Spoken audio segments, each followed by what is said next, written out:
Officers के बीच जाता हूं या यंग माइंडसेट के वाले लोगों के बीच जाता हूं तो सचमुच मुझे लगता है कि मेरे अंदर भी एक नई एनर्जी पैदा हो गई। बहुत सारी चीजों को मैंने सीधे देखा है, क्योंकि मैं भी एक साइंस का स्टूडेंट रहा हूं, इसलिए बहुत सारी चीजों को क्यूरियोसिटी हमारी भी थी समझने की हमने कोशिश भी की है, कुछ चीजों को समझा भी है और बहुत सारी चीजों को नहीं समझा है।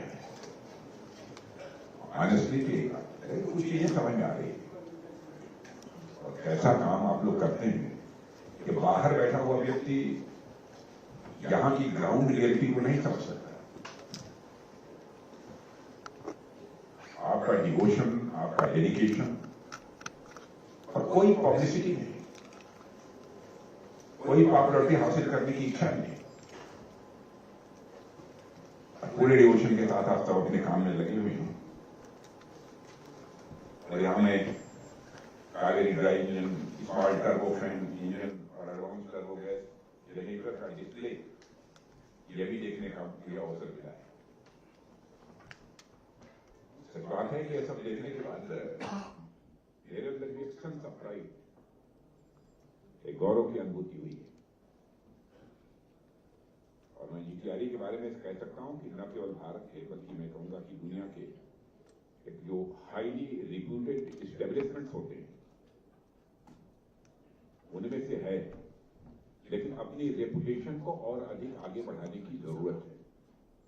बीइंग ए डिफेंस मिनिस्टर मैं आपको एश्योर करना चाहता हूं कि गवर्नमेंट के बार बार मैं डॉक्टर कामत से कह रहा था क्या करना चाहिए, पहले इतनी तेजी से काम क्यों नहीं होता था, तो उन्होंने कुछ उसके रीजंस बतलाए हैं, वो सही बताया उन्होंने। लेकिन आज गवर्नमेंट चाहती है कि इंडिजिनाइजेशन ये बहुत तेजी के साथ होना चाहिए और वह काम आप लोग कर रहे हैं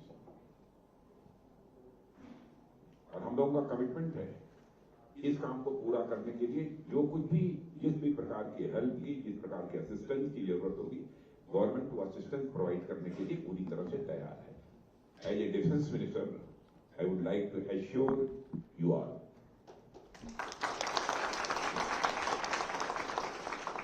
और मैं तो समय समय पर डॉक्टर कामत, इनकी एक अपनी रेपुटेशन है साइंटिस्ट के रूप में भी, और इनका साइंटिस्ट के बीच एडमिनिस्ट्रेशन कैसे करना चाहिए उसकी स्किल भी मैंने डॉक्टर कामत के अंदर भी देखी है। साइंटिस्ट के ऊपर धौंस जमा कर, रुतबा जमा कर, प्रेशर बिल्डअप करके काम नहीं कराया जा सकता है, उनको अपने कॉन्फिडेंस में लेकर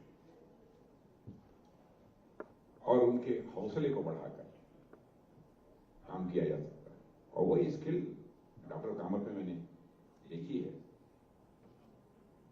और सेल्फ रिलायंस की दृष्टि से आप लोग बहुत ही अच्छा काम कर रहे हैं और डीआरडीओ की लीडरशिप में जिस डेडिकेशन और साइंटिफिक अप्रोच के साथ आप लोग काम कर रहे हैं, मैं पूरी तरह से आश्वस्त हूं, एश्योर्ड हूं। आपकी यह अप्रोच देश की स्ट्रेटेजिक पावर को और स्ट्रेंथ देगी, मेरा ऐसा विश्वास है। डीआरडीओ का जहां तक प्रश्न है, डीआरडीओ ने अब तक की अपनी यात्रा में जिस प्रकार की सफलताएं अब तक हासिल की है, चाहे वह मिसाइल बनाने का हो या फिर अन्य वेपन्स के बनाने का हो या एडवांस डिफेंस टेक्नोलॉजी हो, उसमें एक इस्टेब्लिशमेंट के रूप में आप सभी का मैं मानता हूं कि मेजर कंट्रीब्यूशन रहा है, आप सबका कंट्रीब्यूशन रहा है। और आज तो मुझे खुशी होती है कि मैं देखता हूं कि कुछ ही दिन के अंदर इंटरवल पर डीआरडीओ कुछ नए नए टेस्ट करता रहता है। आप लोगों को तो खुशी मिलती ही है, लेकिन हम जैसे लोगों को भी बैठे हैं यहां पर बेहद खुशी होती है।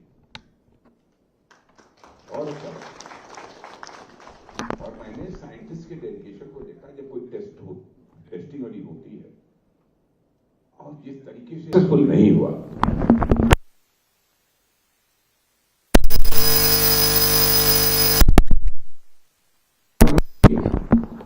किस सर्विस में यह डेडिकेशन देखने को मिलेगा। और एक दो नहीं, 100 साइंटिस्ट। मैं गया था वहां, कौन सा वो बोला था, मिसाइल टेस्ट रेंज। मुझे लोगों को समझाना पड़ा, यह सब चीजें तो होती रहती है जिंदगी में। आपने कोशिश की, इस बार नहीं सक्सेस मिली है तो अगली बार मिलेगी, अगली बार नहीं मिलेगी तो उसके बाद मिलकर रहेगी। अरे कम से कम ऊपर वाला जो बैठा हुआ है गॉड, जिसे परमात्मा हम कहते हैं, वो अभी तो कभी कभी दया करेगा ही हमारे ऊपर, क्यों नहीं मिलेगी? यदि आप ऑनेस्टली परिश्रम कर रहे हैं तो उसका परिणाम आपको मिलेगा ही। और आजकल तो डीआरडीओ के अचीवमेंट आए दिन सुनने को लोगों को मिलती रहती हैं। और एक चीज की यदि टेस्टिंग की चर्चा कंप्लीट होती नहीं है तब तक दूसरी अचीवमेंट की खबर बराबर आ जाती है। तो यह सुनकर भी हम लोगों को भी, कभी कभी प्रधानमंत्री जी भी रहते हैं साथ, हम लोगों की बात होती है तो सब वो अच्छा लगता है। और मैं ये नहीं कहूं कि सचमुच हमारी भारत की स्ट्रेटेजिक कैपेबिलिटी का आधार यह डीआरडीओ बन चुका है, तो यह कहना एग्जैगरेशन नहीं हो।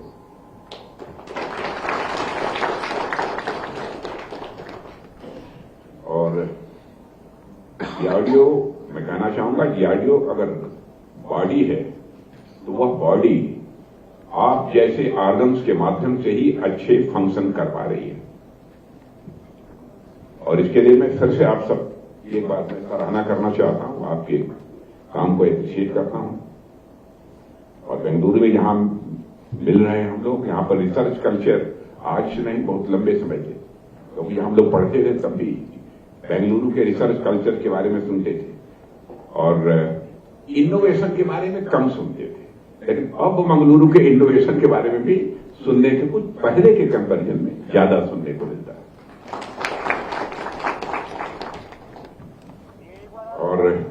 और ये बेंगलुरु इनोवेशन हो, टेक्नोलॉजी हो, स्किल मैन पावर हो, मैं समझता हूं कि इस कंट्री में इन सब सारी चीजों को सिंबलाइज कर रहा है।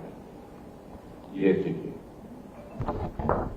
और मैं मानता हूं कि 2047 तक विकसित भारत का हमारे प्रधानमंत्री का जो एक लक्ष्य है, उसके रोड मैप के साथ हमारी गाड़ी आगे बढ़ रही है। और उसमें बेंगलुरु शहर का और हमारे जीटीआरई का रोल बहुत ही महत्वपूर्ण रहने वाला है, बहुत ही इंपॉर्टेंट रहने वाला है, मैं ऐसा मानता हूं। और जहां तक जो ये जर्नी चल रही है, इस जर्नी के आप लोग भी को पैसेंजर है। और को पैसेंजर नहीं, मैं तो कहना चाहता हूं आप सारथी हैं, तो आगे ले जाने वाले हैं। को पैसेंजर तो हम लोग हैं। और आप जानते हैं कि 2019 में ही एज ए डिफेंस मिनिस्टर हमने अपनी रिस्पॉन्सिबिलिटी संभाली थी। और उसके बाद कई कॉन्फ्रेंसेस में, मीटिंग्स में भी जाने का अवसर मिलता है। जब भी साइंस एंड टेक्नोलॉजी और डेवलपमेंट से जुड़ी मीटिंग्स में मैं शामिल होता हूं, या अवसर मिलता है, तो उसमें अनेक इशूज पर, नंबर ऑफ इशूज ऐसे होते हैं जिन पर की बात करने का अवसर मिलता है। तो उनमें एरो इंजन और एडवांस्ड इंजीनियरिंग जैसे टॉपिक्स अनेक बार ये चर्चा के विषय रहते हैं, सुनता भी रहता हूं। और जैसा मैंने पहले बताया कि फिजिक्स का स्टूडेंट और टीचर होने के नाते मेरी कुछ क्यूरियोसिटी भी रहती है चीजों को समझने की। सब चीजें तो मैं नहीं समझ पाता, लेकिन कुछ चीजें समझने की मैं कोशिश करता हूं। और कई बार तो मैं यह भी सोचता हूं कि भारत जैसा बड़ा देश, टैलेंट की यहां पर कोई कमी नहीं हो। आखिर एरो इंजन जैसे कॉम्प्लेक्स और सेंसिटिव सेक्टर में अब तक पूरी मजबूती के साथ, पूरी ताकत के साथ आगे क्यों नहीं बढ़ रहा है? अब धीरे धीरे कुछ चीजें मुझे भी समझ में आने लगी है कि क्यों नहीं बढ़ रहा है। अब जो मैं देखता हूं उससे हमारा कॉन्फिडेंस ये बिल्डअप होता जा रहा है कि हम इस दिशा में आगे बढ़कर रहेंगे, दुनिया की कोई ताकत हमें रोक नहीं सकती।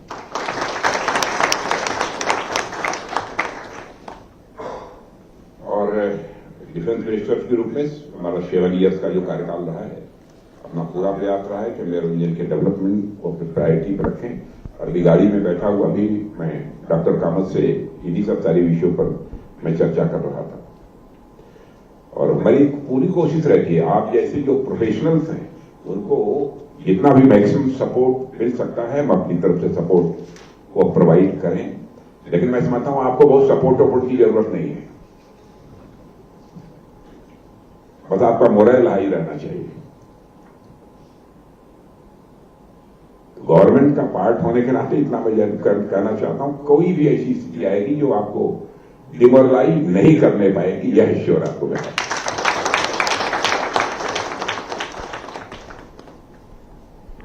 बहुत सारे अफसर्स को भी देखता हूं, अपने साइंटिस्ट को देखता हूं, क्या अब उस डिफरेंसेस क्या होते हैं, अंतर क्या होता है, उसकी मैं चर्चा करूंगा तो बड़ी न्यूज बन जाएगी, इसलिए करूंगा नहीं। जो कमिटमेंट, जो डेडिकेशन आपका देखने को मिलता है अपने काम को लेकर, अनपैरेलल है। चूंकि मैं एज ए स्टूडेंट भी, एज ए टीचर भी, पढ़ाते समय जब लैब में मैं घुसता था, तो उस समय का कंसंट्रेशन और लैब से बाहर निकलने का बहुत अंतर होता, बहुत अंतर।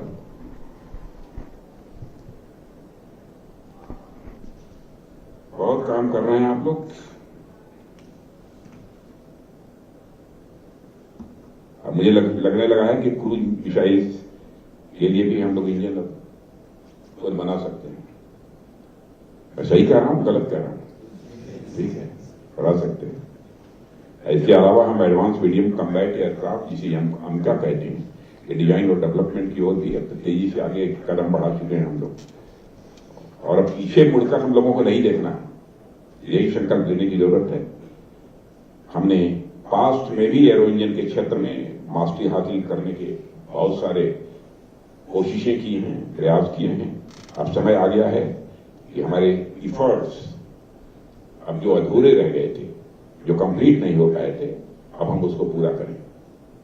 और GTRE से होकर मैं जा रहा हूं, मैं तो कॉन्फिडेंट होकर जा रहा हूं कि ये पूरा होगा।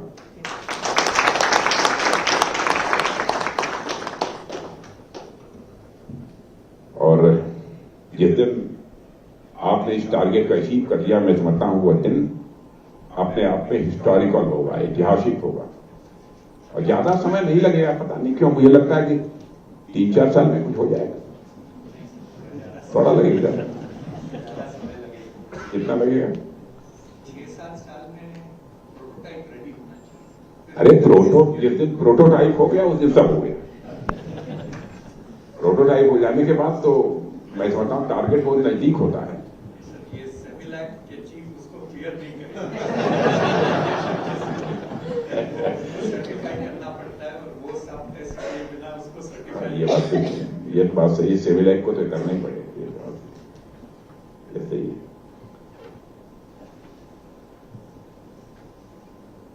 और ज्यादा नहीं कहना, इन लोगों ने तो बहुत ज्यादा कुछ लिखो कर दे दिया है। और मैं कह सकता हूं कि आपकी ग्लोबल पॉलिटिकल सिचुएशन को देखते हुए इस तरह की क्रिटिकल टेक्नोलॉजी, इस प्रकार की टेक्नोलॉजी के क्षेत्र में आप लोग काम कर रहे हैं, उसमें आत्मनिर्भरता बहुत ही आवश्यक है, किसी को समझाने की जरूरत नहीं है। और दुनिया की जियो पॉलिटिकल सिनेरियो जितनी तेजी से बदल रही है, उससे भी आप परिचित हैं।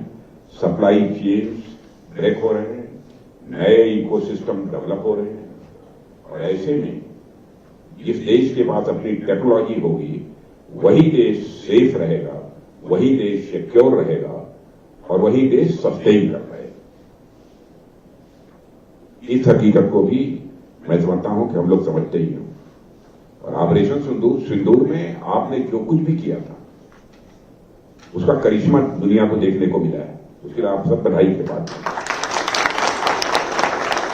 हमारी आर्म फोर्सेज वहां लड़ती है, लेकिन जो कुछ भी आपने वेपन, जो कुछ भी चीजें दी थी, उसमें आपका मेजर कंट्रीब्यूशन रहा है।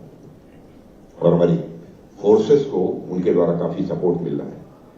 कम्युनिकेशन सिस्टम के बारे में भी मैं कहना चाहूंगा, चाहे वो कम्युनिकेशन सिस्टम हो या सर्विलेंस के दूसरे साधन हो या फिर अटैक करने वाले हथियार, सब में इंडिजिनस टेक्नोलॉजी की झलक साफ तौर पर दिखी जा सकती है।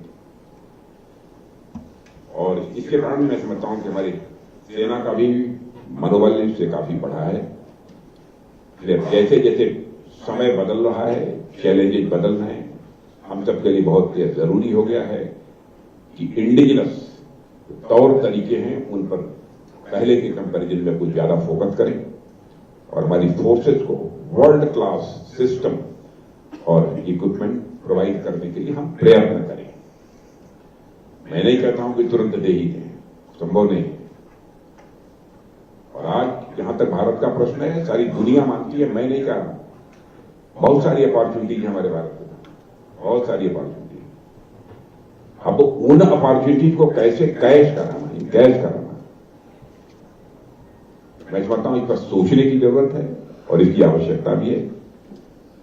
और आपने देखा होगा ये हाल में इंडिया और यूरोपियन यूनियन का फ्री ट्रेड एग्रीमेंट जो 18 ईयर से फाइनलाइज नहीं हो पा रहा था, अब पूरा हो गया। और यह ट्रेड एग्रीमेंट भारत की बढ़ती इकोनॉमिक और पॉलिटिकल पावर की एक प्रकार से मैं मानता हूं एक्सेप्टेंस है। भारत की पॉलिटिकल और ट्रेड जो पॉलिटिकल पावर और हमारी इकोनॉमिक पावर बढ़ रही है, उसका एक्सेप्ट दुनिया कर रही है। भारत तो पहले का भारत नहीं रहा। भारत की साख, भारत की क्रेडिबिलिटी, भारत की धमक सारी दुनिया में बढ़ी है। पहले इंटरनेशनल फोरम पर भारत कुछ बोलता था, भारत की बातों को जिस गंभीरता पूर्वक यानी जितनी सीरियसली लिया जाना चाहिए दुनिया नहीं लेती थी, लेकिन आज यदि भारत इंटरनेशनल फोरम पर कुछ बोलता है तो सारी दुनिया कान खोलकर सुनती है भारत बोल क्या रहा है। यह और यह भारत की हैसियत बनी है, उसमें आपका भी मेजर कंट्रीब्यूशन। अभी कुछ दिन पहले हमसे ग्रीस के डिफेंस मिनिस्टर आए थे, मिले, और उन्होंने डिफेंस कॉर्पोरेशन तो पर अच्छी बातचीत उनके साथ हुई और बहुत सारी चीजों को देखने और समझने के बाद उनको मैं कह सकता हूं कि बहुत ही प्लीजेंट सरप्राइज मिला है। और ग्रीस के डिफेंस मिनिस्टर ने साफ शब्दों में कहा था कि वो इंडिया को एक इमर्जिंग पावर के तौर पर नहीं देखते हैं, बल्कि इंडिया को एक सुपर पावर के तौर पर देखते हैं। ये मेरा स्टेटमेंट नहीं है, ये मेरा स्टेटमेंट नहीं है, ये ग्रीस के जो डिफेंस मिनिस्टर है, डायनेमिक डिफेंस मिनिस्टर थे, हमसे भी लंबे थे। उन्होंने कहा दुनिया भारत के बारे में सोचती क्या है, एक परसेप्शनल चेंज सारी दुनिया में है। और मैंने जो समझा उसको मैं उनको बात सुनने के बाद जो कुछ भी मैं समझा हूं, जिस नतीजे पर पहुंचा हूं, मुझे लगता है उनकी धारणा यह बन गई है कि भारत केवल ऑर्डिनरी कंट्री नहीं रहा है, बल्कि भारत ग्लोबल लीडर बनने की ओर तेजी से आगे बढ़ चला है। और जिस कॉन्फिडेंस से, जिस फेशियल एक्सप्रेशन देखकर, क्योंकि मैं भी अब इतने दिनों से पॉलिटिक्स में और समाज में काम कर रहा हूं, तो फेशियल एक्सप्रेशन से भी बहुत सारी चीजों को पहचानता हूं, उनको लगा कि भारत अब ग्लोबल लीडर बनना है। आगे मेरे कहने का मतलब यह है कि अब हम लोग एक हिस्टोरिकल फेज से गुजर रहे हैं भारत, और जब पूरी दुनिया की नजर भारत की तरफ है, सभी कंट्री भारत की ग्रोथ स्टोरी का पार्ट बनना चाहती है।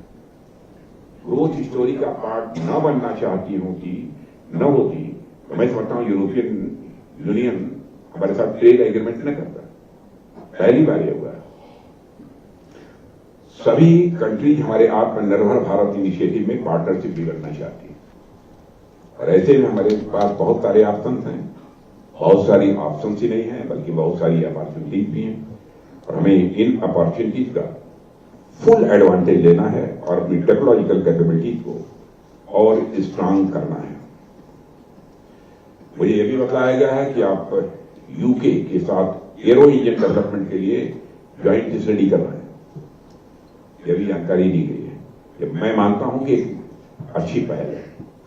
और इसके अलावा फ्रांस के साथ भी एरो इंजन के लिए हम नेशनल एरो इंजन मिशन के तहत प्रोसेस शुरू कर चुके हैं। फ्रांस और यूके दोनों ही कंट्रीज एरो इंजन टेक्नोलॉजी में बहुत आगे रही हैं।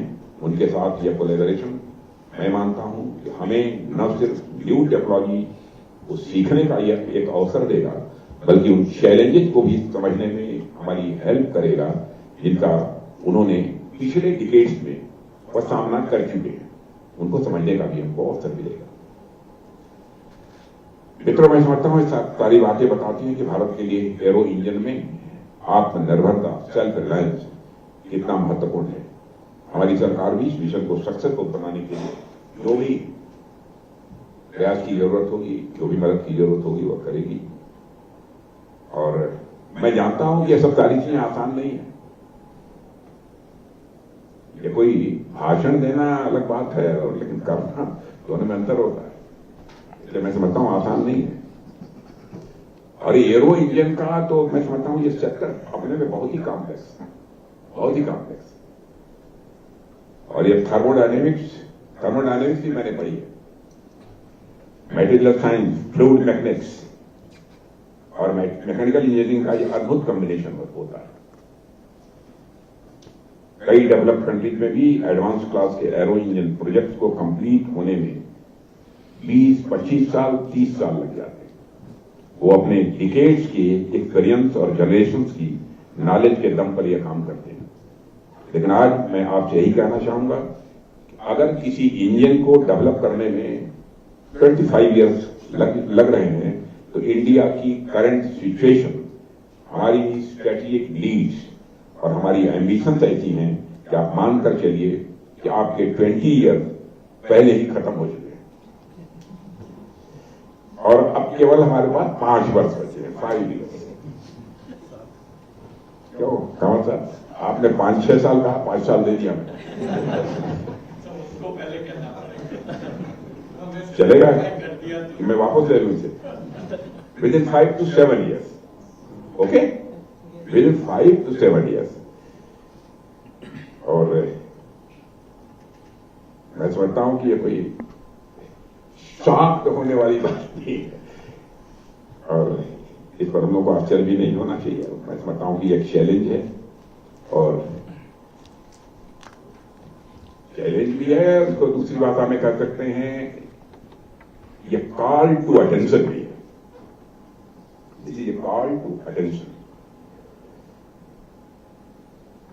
और इसी 5-7 साल में हमको वह कर दिखाना है जो दुनिया के सारे देशों ने 20 साल में किया है, और इसी में जो कुछ भी अपना बेस्ट हम दे सकते हैं, हमको बेस्ट देने की कोशिश करनी है। साथ ही हमें फ्यूचर की तरफ देखना होगा। हम सभी 5th जनरेशन के इंजन तक सीमित नहीं रह सकते। 6th जनरेशन की एडवांस टेक्नोलॉजी का डेवलपमेंट भी हमें जल्द से जल्द स्टार्ट करना होगा। क्या करना है, कैसे करना है, आप लोग जानते हैं, और उसमें जो मदद होगी हम लोगों की, वो मदद करने के लिए हम पूरी तरह से तैयार हैं।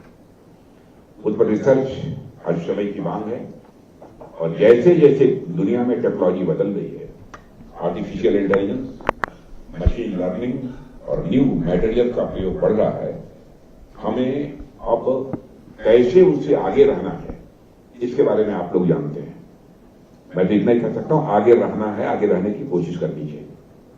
और इसका एक लाभ यह भी है कि जब हम डिफेंस सेक्टर में रिसर्च और इंजन डेवलपमेंट की बात करते हैं, तो उसका महत्व सिर्फ मिलिट्री यूज तक सीमित नहीं रहता है। इंपॉर्टेंट बात मैं कर रहा हूं, जो कुछ भी आप करते हैं, इंजन डेवलप करते हैं, उस सेक्टर में रिसर्च करते हैं, तो उसका महत्व केवल मिलिट्री यूज तक ही नहीं रहता है, इसका ड्वेल यूज फैक्टर भी उतना ही इंपॉर्टेंट है। किसी भी कॉम्प्लेक्स टेक्नोलॉजी सबसे बड़ी सार्थकता यानी यूटिलिटी यही है कि उसके अनेक दूरगामी परिणाम दिख सकते हैं। जैसे मान लीजिए हमने एक सैटेलाइट भेजा, सैटेलाइट का मुख्य काम यह है कि हमारी सेनाओं को फैसिलिटेट करे, लेकिन समय के साथ साथ वह सैटेलाइट अब सेनाओं को ही नहीं, हमारे किसानों के उपयोग में भी आ रही है।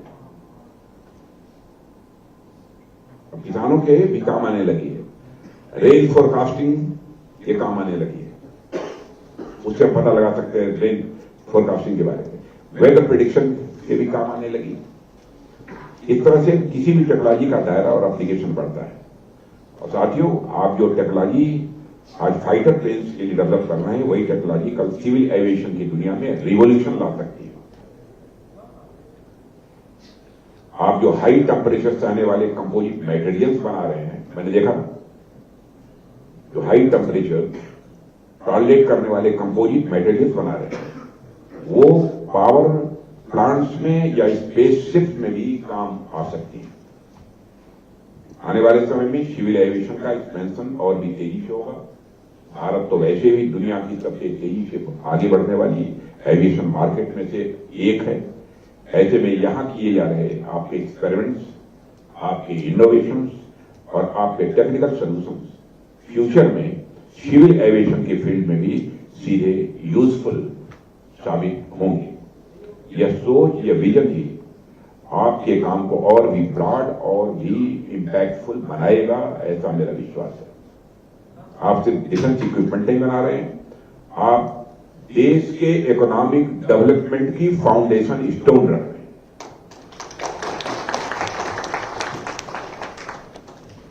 और अंत में इतना ही मैं कहना चाहूंगा कि